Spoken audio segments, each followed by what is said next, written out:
오늘 말씀의 배경은 주전 850년경입니다. 그때 이스라엘의 가장 큰 적은 아람이었습니다. 아람이 이스라엘을 정복하려고 몇 번이나 군대를 보내서 공격을 했어요. 그런 게 참 이상한 게 이스라엘이 어떻게 알았는지 아람 군대가 오는 길을 다 알고 있는 거예요. 그때마다 그 길목에 대비를 잘해가지고 아람 군대가 늘 패배하고 돌아왔습니다. 이를 이상하게 여긴 이제 아람의 왕은 우리 안에 간첩이 있는가 보다 하고 그럴 수 있겠죠. 특별 조사를 했어요. 근데 조사한 결과 봤더니 간첩이 아니라 문제는 바로 엘리사 선지자였어요. 엘리사 선지자가 신비한 능력으로 아람 군대가 오는 길을 다 알고 왕에게 알려준 거예요. 그래서 왕이 대비를 한 겁니다. 그래서 아람 군대가 올 때마다 졌다고 하는 것을 이제 왕이 알게 됐습니다. 어떻게 하겠습니까? 엘리사부터 죽여야 되겠구나 생각하고 왕이 군대를 동원해 가지고 엘리사 선지자가 살고 있는 도단 성읍을 겹겹이 표현합니다. 그래서 오늘 14절 15절에 반복되어 나오는 말이 뭐냐? 그 성읍을 에워쌌다는 말이 많이 나오거든요. 그만큼 많은 군대가 엘리사가 살고 있는 그 성읍을 완전히 포위했다 이런 말입니다. 이를 본 엘리사의 사환이 너무 두려움 가운데 사로잡혔습니다. 근데 그때 엘리사가 사환에게 이렇게 말합니다. 16절입니다. 대답하되 두려워하지 말라. 우리와 함께한 자가 그들과 함께한 자보다 많으니라 하고. 그러니까 지금 이 성읍을 겹겹이 군인들이 에워쌌는데 엘리사가 하는 말이 우리와 같이 돕고 싸우는 사람이 저 우리를 포위한 사람보다 훨씬 많다. 그렇게 얘기를 하는 거예요. 근데 아무리 봐도 사원이 아무리 봐도 없어요. 여기 있는 사람이 다 한 거예요. 무슨 말입니까? 아무도 없잖아요. 그렇게 얘기하니까 엘리사가 기도하죠. 하나님, 이 사원의 눈을 열어보게 해주세요.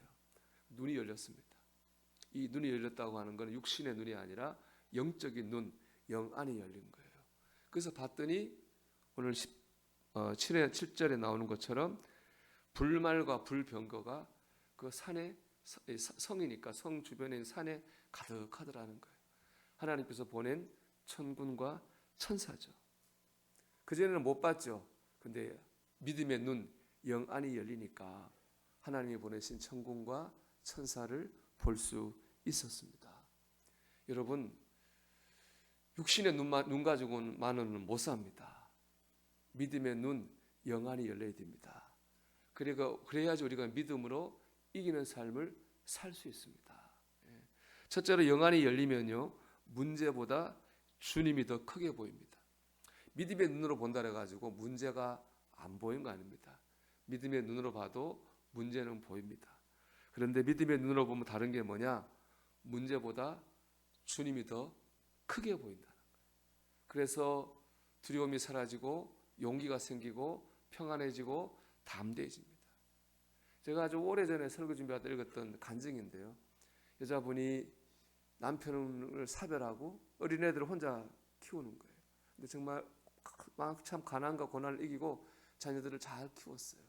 어떻게 그렇게 했느냐 물어보았더니 여자분이 하는 말이 그때 남편이 이제 죽고 가난과 고난이 덮칠 때 자기가 보니까 마귀가 자기를 막 잡아먹을 듯이 이글 그는 노려보더라는 거예요. 그 두려워서 기도를 막 했는데 기도하고 나니까 그 마귀의 이글거리는 눈 뒤로 주님의 따뜻한 사랑의 눈이 보이더라는 거예요. 자기는 그 주님의 사랑의 눈을 보면서 그 고난과 가난을 이겨냈다는 것입니다. 여러분, 오늘도 기도하는 가운데에 우리 믿음의 눈이 열리기를 소망합니다. 그래서 우리를 지켜보는 사랑의 눈, 주님의 눈을 바라볼 수 있게 되기를 주의 이름으로 축원합니다. 그래서 문제가 있어도 주님을 크게 보는 가운데 담대하고 평안할 수 있기를 축복합니다. 두 번째, 믿음의 눈이 열리면 내 모습을 정확히 보게 됩니다. 이사야서를 보면 이사야가 참 소명을 받을 때 성전에 들어갔습니다. 하나님의 영광이 그에게 임하게 됐습니다. 영의 눈이 열려서 그 영광을 보게 됐어요. 그 영의 눈이 열리니까 하나님의 영광을 봤잖아요. 그 다음에 뭘 봤느냐? 자기 모습을 보게 됩니다. 그래서 이사야는 이렇게 고백합니다. 그때 내가 말하되 화로다 나여 망하게 되었도다. 나는 입술이 부정한 사람이요 나는 입술이 부정한 백성 중에 거주하면서 만군의 여호와이신 왕을 배웠음이로다 하였더라.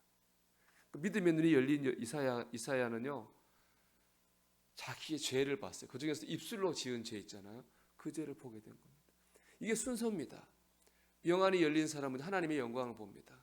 그 다음에 자신의 모습을 봅니다. 그 다음에 은혜를 받고 사명을 받는 것. 이게 바로 영적인 순서입니다. 믿음의 눈이 열린 사람은 자기 자신을 봐요. 근데 믿음의 눈이 열리지 않은 사람은 자꾸 남을 봐요. 그래서 죄를 짓죠. 주님 말씀했잖아요. 어째 형제의 눈 속에 있는 티는 보고 내 눈 속에 있는 들보는 깨닫지 못하느냐.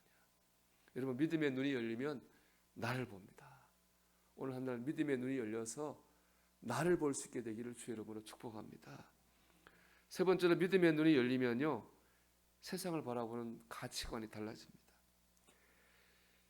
인생을 바라보는 눈, 건강을 바라보는 눈, 재물을 바라보는 눈, 성공을 바라보는 눈, 자녀를 바라보는 눈, 행복을 바라보는 눈 등 믿음의 눈이 열리면요, 세상과 인생을 바라보는 눈이 달라집니다. 모든 것 다 하나님과 연관이 됩니다. 하나님과 인생, 하나님과 건강, 하나님과 재물, 하나님과 자녀, 하나님과 성공, 다 하나님과 연관지어 생각이 돼요. 한경직 목사님이 이제 은퇴하시고 노년 남한산성 기도원에 가서 노년을 보내셨잖아요. 그때 누가 처음 항상 하신 말씀이 있습니다. 저도 그 영상으로 봤는데 항상 이런 말씀하셨대요. 더 높은 곳을 보시오. 더 높은 곳을 보시오. 이 말씀을 많이 반복하셨다 그래요. 더 높은 곳이 어디겠습니까? 하나님의 나라겠죠. 우리가 믿음의 눈이 열리면은 이 세상만 보지 않습니다. 더 높은 곳을 봅니다. 그것을 기준으로 인생을 사는 것이죠. 오늘 우리의 믿음의 눈이 열려서 더 높은 곳을 볼 수 있게 되기를 소망합니다. 여러분, 오늘 엘리사가 기도할 때 영안이 열렸잖아요.